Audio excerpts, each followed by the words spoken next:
Nashukuru kwanza IG Media TV. Merci. Kwa kunipa mwanya na kuongelesha wote ambao wanatazama na wanatusikiliza kwa muda kama na huu.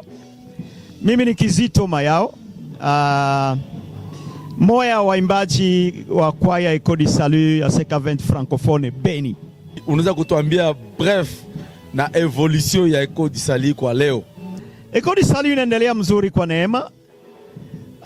Depuis Echo du Salut likonaitre sida yenye watazamaji wanajua tulipata accident grave na watu wamepata nguvu, wamepona. Wale ambao mikono ilivunjika, operation zimepitika mzuri na saa hii wanaendelea mzuri.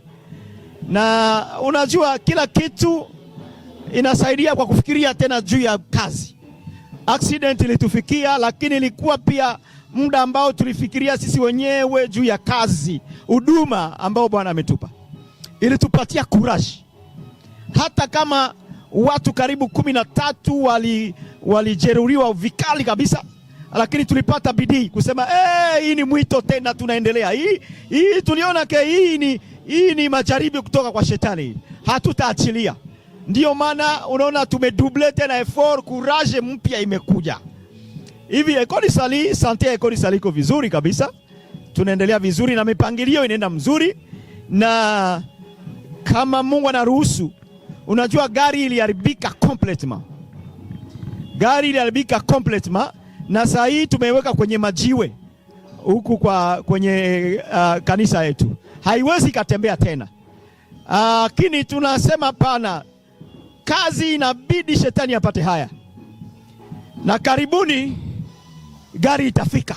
Asante. Karibuni gari kubwa tena itafika. Asante. Kuliko ile ambaye ilifanya aksida. Gari kubwa karibuni itafika. Tunatumainia Mungu, tunajua Mungu wetu hawezi akatuachilia. Korali na sorti ngapi ambao wewe unajua?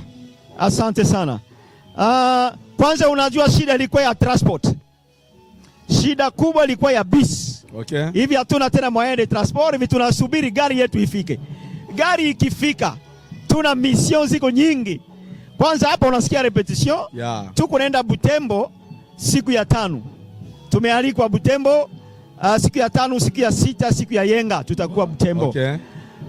Tutatoka huko le 31 juillet. Ouais. Tutakuwa Bunia. Merci. Kuna conference kubwa imeandaliwa na wamama, na kuna mwenzetu mama kutoka Nairobi, Mama Faith, ambaye atafika Bunia. Tutakuwa pale kuanza le 22 mpaka mwisho wa mwezi wa Julai tutakuwa Bunia. Mwezi wa 8 kulikuwa kumepangiliwa safari ya Dar es Salaam. Yeah. Tutaenda kwa kanisa la Rabbi Absalom. Okay. Lakini tungali tunasubiria kwa kuwa gari yetu kwanza haijafika. Okay. Gari ikifika hiyo safari itatendeka. Amina. Hivi watazamaji ambao wananitazama sasa hii, kama unaweza ukasupport hiyo safari itakuwa mzuri. Gari itakapofika ndio tutakonfirm safari ya Dar es Salaam kwa tamasha kubwa pamoja na kwa kanisa la Rabbi Absalom.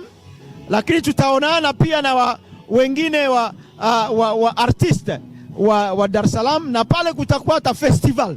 Yeah. Dar es Salaam kutakuwa festival na tutakuwa member ya wale ambao walikuwa selected kwa kuparticipate kwa ile festival. Yeah. Na ba artiste ile inatendeka huko Dar es Salaam. Ouais. Wa artiste chrétien wanakuwa na muda wa kuevaluate kazi yao inaenda namna gani. Hivi tutakuwa parmi benye bata participer kwa ile festival.